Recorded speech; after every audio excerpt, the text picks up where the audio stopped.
Ani nani jechuu barbaadu waan na gabaabdu. Maatiin barii ka'ee gaafatamaa tattaafatuu fi hin qabne yeroo hundaa ni beela. Biyyi jagna lubbuusaa isaaf kennu hin qabne yeroo hundaa garba.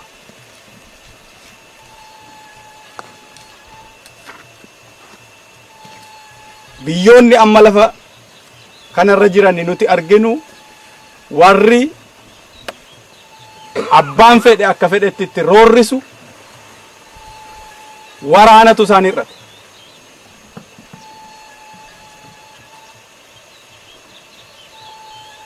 Diinni ufii akka amma nuti argaa jirru akka jagnoonni keenya nu barsiisanitti waraanni ni beela'aa, ni dheebotaa, ni dadhabaa, dhumarratti diina isaa mormarraa buusuufidha. Yoo kana godhame malee haati ufii fi abbaan ufii safuun argatu.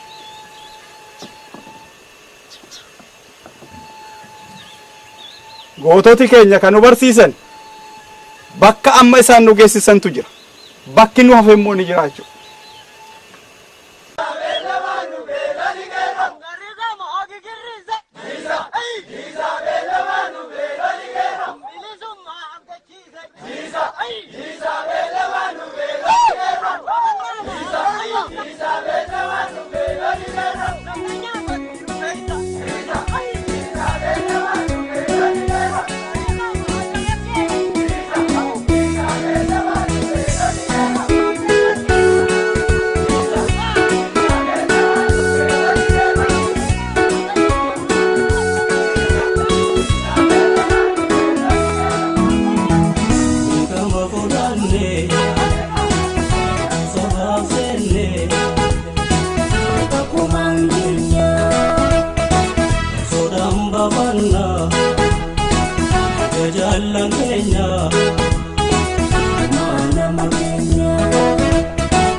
ያሰፈሰፉ ጠላቶች አሉ።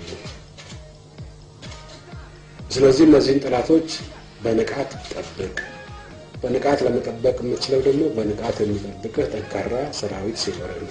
ይህንን ጃስቲፋይ ለማድረግ ይህን በህብረተሰቡ ውስጥ ተቀባይነት እንዲኖረው ለማድረግ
Rabana, Yega Bino Bazan.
Kama